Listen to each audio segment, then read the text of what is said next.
मैं आपका स्वागत करता हूं। मैं स्वामी वेदांत देव पतंजलि हरिद्वार से। आज का विषय है बच्चों का विकास। विकास में महत्वपूर्ण भूमिका निभाता है हाइट, कि बच्चों की हाइट आज क्यों नहीं बढ़ पा रही है, बच्चों की हाइट क्यों प्रभावित हो रही है, उसको कैसे बढ़ाया जा सकता है। वैसे हाइट का बढ़ने का मुख्य कारण होता है जेनेटिक। बच्चों की हाइट ना बढ़ने का एक दूसरा कारण होता है कि उनकी लो एक्सरसाइज, पर जेनेटिक के बावजूद भी हम उसको कैसे योग और आसन प्राणायाम से कैसे ठीक कर सकते हैं, इस विषय में हम आज बात करेंगे और कुछ आसन और प्राणायाम उसको सीखेंगे। तो सबसे पहले हम देखेंगे कि हाइट बढ़ाने के लिए ताड़ आसन, खड़े होकर जो किए जाने वाले जो आसन है ताड़ आसन, उसको कैसे करते हैं, क्या प्रोसेस है, वो कैसे हमारे हाइट को इंक्रीज करता है। तो सबसे पहले हम खड़े हो जाएंगे ताड़ आसन और दोनों हाथों को इंटरलॉक करेंगे और अपने शरीर को ऊपर की ओर पूरा तान देंगे। इससे हमारा मेरुदंड जो है उसमें प्रॉपर एक पोजीशन में आ जाता है। ये हमारे एक मानसिक शारीरिक एकाग्रता के लिए बहुत ज़रूरी आसन है। बच्चों की मानसिक एकाग्रता को भी ये बढ़ाता है और शरीर में शारीरिक संतुलन को बढ़ाता है। तो इसके लिए ताड़ासन हम बच्चों को करा सकते हैं। इसमें मेरुदंड में प्रॉपर स्ट्रेंथ आती है, हमारे शरीर में खिंचाव आता है, तो जो बच्चों की हाइट बढ़ाने में बहुत मददगार होता है।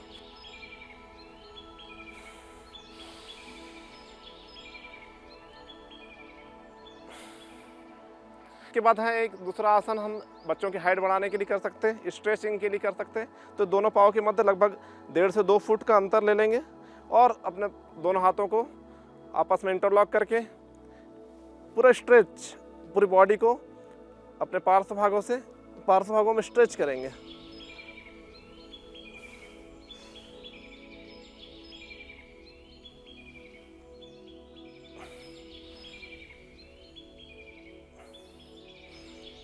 अपने दाएं बाएं भागों से अपने बॉडी को खिंचाव देंगे। इससे जो है एक तो फ्लेक्सिबिलिटी बढ़ती है शरीर में।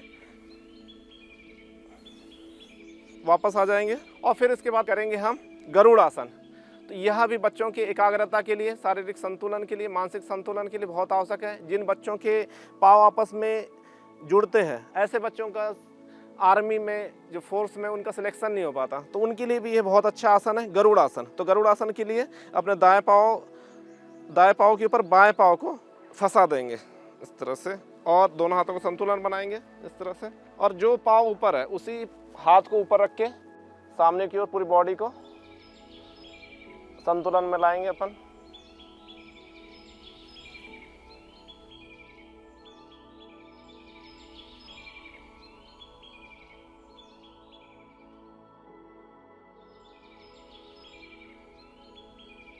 अब इसके बाद हम जो करते हैं शीर्षासन। बच्चों के लिए संपूर्ण विकास के लिए, शारीरिक, मानसिक, बौद्धिक, उनके चिरंजीव बनने के लिए बहुत ही जरूरी महत्वपूर्ण आसन है। आसनों में शीर्ष पर इसको रखा गया, इसलिए इसका नाम है शीर्षासन। इस तरह से आ जाए, पहले घुटने के बल लेट जाए और अपने हाथों को आपस में इंटरलॉक कर ले। इंटरलॉक करके अपने माथे को उससे सपोर्ट देना है, थोड़ा सा सहारा देना है और अपने पाँव को उठा ले और पाँव को धीरे धीरे से इसको उठा ले। उठा के फिर धीरे धीरे संतुलन बनाते हुए पूरा स्ट्रेट, पाँव के पंजे पूरे तने हुए। जो शीर्षासन है उसको हम 5 मिनट से लेके 15 मिनट, 20 मिनट और ज़्यादा से ज़्यादा हो तो 1 घंटे तक भी इसको कर सकते, कोई इसमें दिक्कत नहीं है। तो बच्चे जितना ज़्यादा करेंगे उनका शारीरिक, मानसिक, बौद्धिक, ये शरीर के मस्तिष्क से संबंधित सारी समस्याओं का समाधान करता है, जिसमें बुद्धि का, बालों की समस्या, आँखों का, इसमें ब्लड फ्लो बहुत अच्छा हो जाता है। हमारा ब्लड फ्लो है वह मस्तिष्क की ओर हो जाने से सारे उसकी समस्याओं का समाधान होता है। इसी को अब धीरे धीरे अपने बॉडी को धीरे से लेके आए और इस तरह से आके शीर्षासन के बाद जो हम थोड़ा सा शशक आसन कर सकते हैं। एकदम से जैसे उठने की जगह हम शशक आसन 2 मिनट, 1 मिनट जो है शशक आसन कर सकते हैं। और शीर्षासन जो है हमारे शारीरिक, मानसिक, बौद्धिक स्तर को तो बढ़ाता है। सर की जितनी जो समस्या है, जो मस्तिष्क में ब्लड फ्लो का प्रॉपर ब्लड फ्लो होता है, ब्लड फ्लो होने से हमारे ऑक्सीजन लेवल बढ़ता है, तो उससे हमारे जो न्यूरॉन है, हमारा मस्तिष्क है, उसका जो चेतना लेवल है, बौद्धिक लेवल हमारा बढ़ता है। अपने बच्चों को शीर्षासन अवश्य कराएं, क्योंकि बचपन में बहुत आसानी से शीर्षासन सीखा जा सकता है ज़्यादा उम्र होने पे हम शीर्षासन को सीखने में समस्या आती है। तो इसीलिए बच्चों के शारीरिक, मानसिक, बौद्धिक लेवल को बढ़ाने के लिए, उनको चिरंजीव बनाने के लिए आप शीर्षासन उनको सिखा सकते हैं और करवा सकते हैं उनको। इसके बाद हम करेंगे सर्वांग आसन। सीधे लेट जाएंगे और लेट कर अपने दोनों पाँव को ऊपर उठाते हुए पूरा सीधा कर देंगे, पाँव के पंजे पूरे सीधे।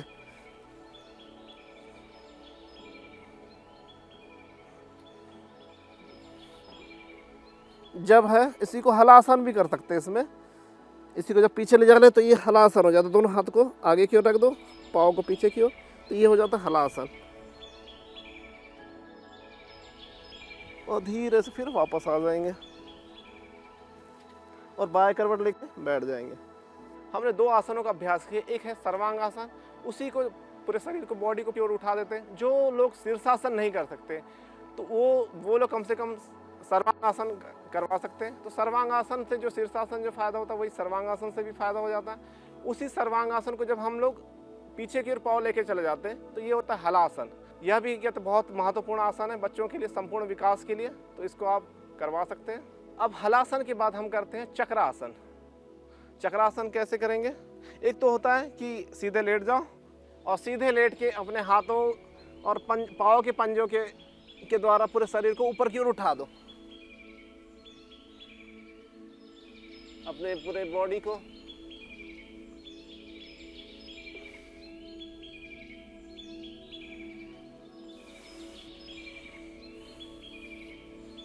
चक्रासन भी जो हमारे जो पूरे स्पाइन को खिंचाव देता है, जो हमारे बॉडी की फ्लेक्सिबिलिटी को बढ़ाता है।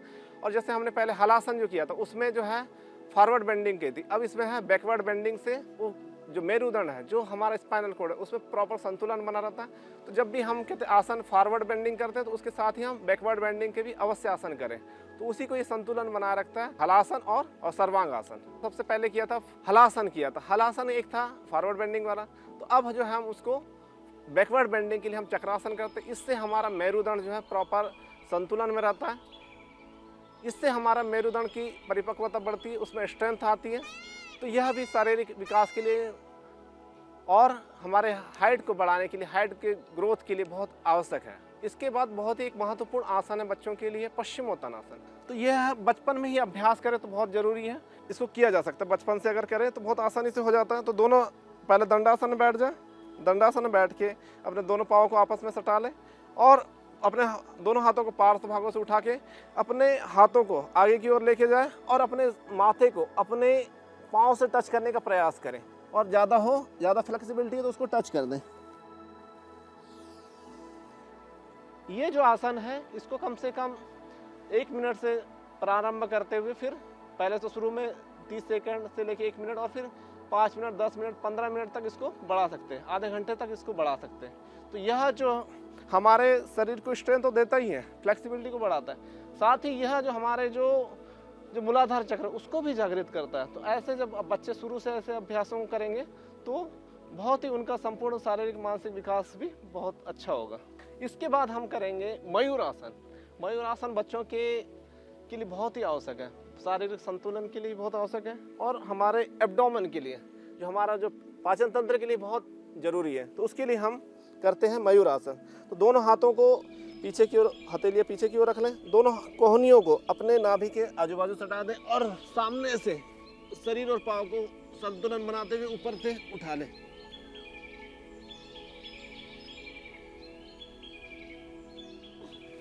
ये हो गया मयूरासन। इसके बाद हम करेंगे बटरफ्लाई, तितली आसन।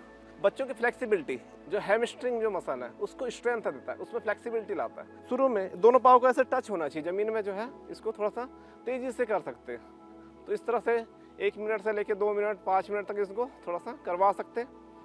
तो बच्चों की फ्लेक्सिबिलिटी के लिए अति आवश्यक है ये। इससे हमारे जो हिप जॉइंट है वो भी खुलते हैं।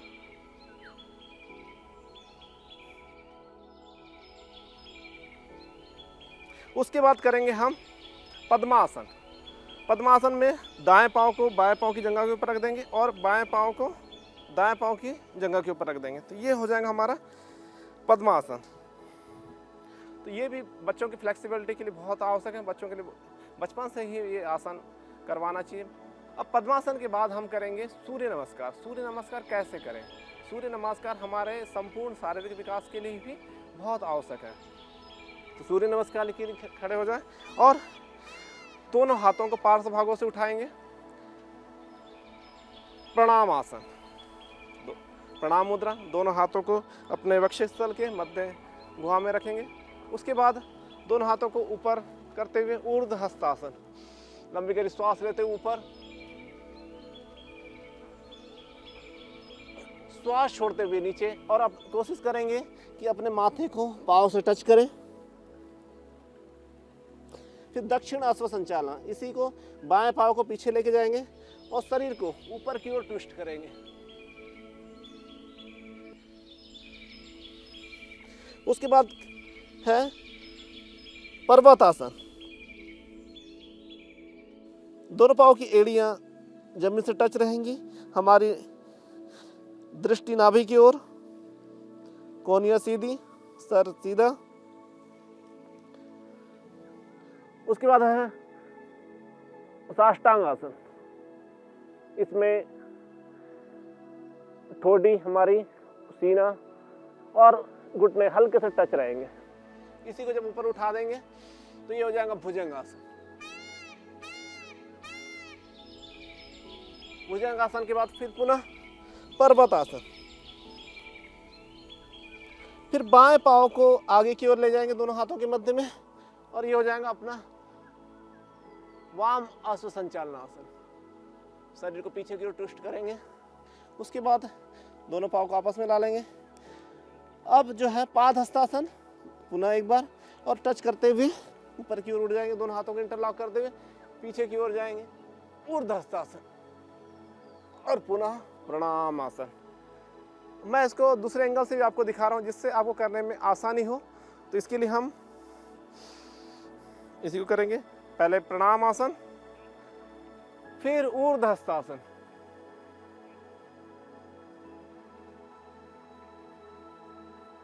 पाद हस्तासन,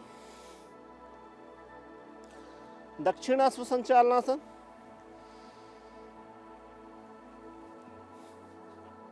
पर्वतासन, साष्टांगासन, भुजंगासन, पुनः पर्वतासन, वाम अश्व संचालनासन, पादहस्तासन, ऊर्ध्व हस्तासन और पुनः प्रणाम आसन। अब आसनों के बाद हम कुछ सीखेंगे प्राणायाम कि क्या क्या प्राणायाम हम कर सकते हैं जो हमारे शारीरिक विकास के लिए बहुत आवश्यक है, बच्चों के विकास के लिए बहुत आवश्यक है। तो पहले हम सीधे बैठ जाएंगे। सिद्धासन के बाद हम कुछ प्राणायाम जो है करवा सकते हैं बच्चों को। भस्त्रिका प्राणायाम, बचपन से ही बच्चों को भस्त्रिका प्राणायाम सिखाए कि बच्चों को कैसे भस्त्रिका प्राणायाम करते हैं। तो लंबी गहरी श्वास और अपने हाथों को पहले ज्ञान मुद्रा, बच्चों को ज्ञान मुद्रा में बैठने का अभ्यास डलाए। अपने अंगूठे और ये तर्जनी की उंगली को आप उनके दोनों टॉप जो है वो टच रहेंगे, तीनों उंगलियां सीधी। भस्त्रिका प्राणायाम, भस्त्रिका प्राणायाम में अपने केवल सीने में, अपने लंग्स में ऑक्सीजन को भरना है, हवा को भरना है।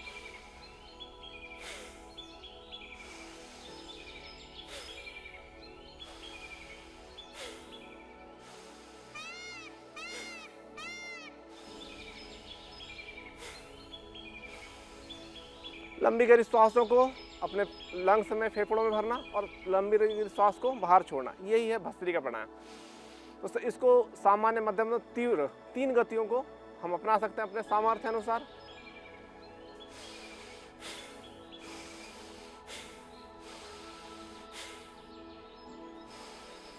ये तो सामान्य हो गया। मध्यम,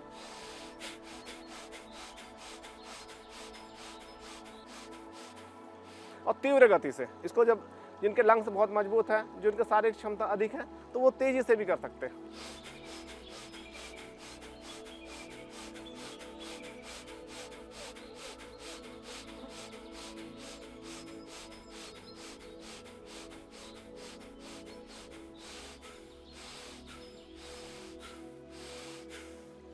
तो इस तरह से ये हम भस्त्रिका सामान्य, मध्यम और तीव्र गति से 3 गतियों को अपने सामर्थ्य अनुसार अपना सकते हैं। उसी के साथ हम आगे जो है कपालभाति।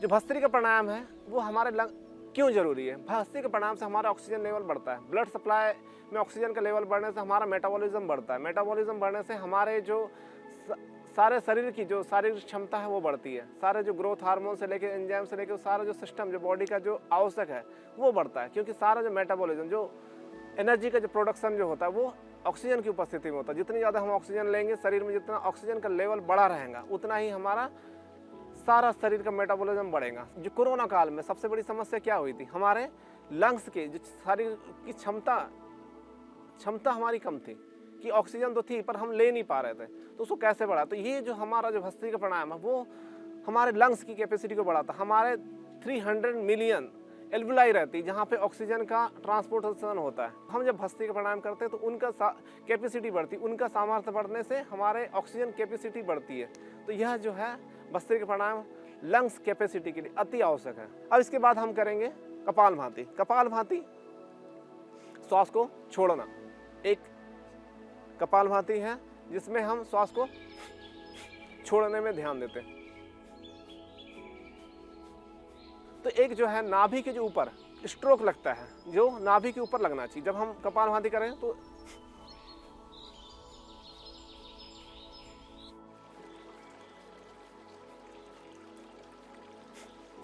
इसका ध्यान रखें कि नाभि के ऊपर वाला जो हिस्सा है, जो एब्डोमेन वाला जो हिस्सा है उसमें लगना चाहिए, जहाँ पे हमारा लीवर है, पेनक्रियास है, स्प्लीन है, वहाँ पे लगना चाहिए। क्योंकि सबसे ज़्यादा जो समस्या होती है वो लीवर की सही तरीके से कार्य ना करने से, पेनक्रियास के सही तरीके से कार्य नहीं करने, उनके बीटा जो सेल जो होते हैं उनके कार्य ना करने से। तो उसके लिए सबसे बेस्ट आसन जो है कपालभाति। इसका हम लगातार निरंतर अभ्यास 1 मिनट से लेके 2 मिनट से लेके 5 मिनट, 10 मिनट, 15 मिनट, जो कैंसर जो पेशेंट रहते हैं उनको हम कपालभाति अनुलोम विलोम जो है वो लंबा कराते हैं। 5 मिनट से लेके 15 मिनट और आधा घंटा, 1 घंटा उनको करवाते हैं। और जिनको शुगर है, जिनको समस्या है डायबिटीज़ की समस्या, उनको भी हम 10 से 15 मिनट, आधा घंटा तक हम उनको करवा सकते हैं। हाइट में कैसे ग्रोथ होगी? तो हाइट हमारा मेटाबॉलिज्म, जो डाइजेशन है, डाइजेशन प्रॉपर नहीं रहेगा तो हम जो भी खाएंगे वो शरीर में नहीं लगेगा। तो उसके लिए सबसे पहले कि हमारा डाइजेशन अच्छा हो। तो बच्चे लोग अगर कपालभाति का अभ्यास करते हैं तो हमारा डाइजेशन प्रॉपर रहेगा। डाइजेशन प्रॉपर होने से हम जो भी जो न्यूट्रिशन लेते हैं, जो फूड लेते हैं, वो उनका सारा एब्जॉर्प्शन होगा और वो हमारे हाइट को बढ़ाने में मदद करेगा। यदि हम केवल खा रहे हैं, यदि उसका पाचन नहीं हो रहा है तो वो हमारे किसी भी काम का नहीं है। तो इसलिए कपालभाति भी अति आवश्यक प्राणायाम है। तो बच्चे लोग जिनको हाइट बढ़ाना है वो कपालभाति का भी अभ्यास करें। अब जो है कपालभाति के बाद हम करेंगे अनुलोम विलोम। वो कैसे हमारे हाइट को बढ़ाने में सहायक हो सकता है, तो उसके लिए हम जानेंगे क्या है उसकी प्रोसेस। तो उसके लिए अपने दाएं हाथ को उठा लेंगे और अंगूठे से दाएं स्वर को बंद करके बाएं से गहरी लंबी सांस लेंगे और दाएं से छोड़ देंगे। पुनः दाएं से लेंगे, बाएं से छोड़ देंगे। तो इसको निरंतर हम करेंगे तो इससे हमारा ऑक्सीजन लेवल लंग्स में बढ़ेंगी और ऑक्सीजन लेवल बढ़ने से हमारा मेटाबॉलिज्म बहुत अच्छा होगा। हम जो भी खाएंगे वो शरीर में लगने से हमारा शरीर का जो ग्रोथ है, जो ग्रोथ हार्मोन है, वो भी एक्टिवेट रहेंगे। तो ये हमने जाना कुछ आसन और कुछ प्राणायाम जो हमारे शरीर के विकास के लिए, ग्रोथ के लिए अति आवश्यक है। उसके अब जानेंगे हम आहार। तो बच्चे जो है आहार में आजकल फास्ट फूड लेते हैं जिससे उनका शारीरिक विकास नहीं होता, प्रॉपर डाइजेशन नहीं होता। तो ऐसे जो बच्चे हैं वो प्रॉपर डाइट लें, तो उसमें है दूध, दही, छाछ, ये चीज़ लें तो उनकी हाइट में भी विकास होगा। तो ये थे कुछ हमने आसन और कुछ प्राणायाम सीखा जो बच्चों के शारीरिक विकास के लिए, उनके हाइट के लिए बहुत ही महत्वपूर्ण थे। योग को अपने जीवन में अपनाइए और देखते रहें इंडिया टीवी। ओम।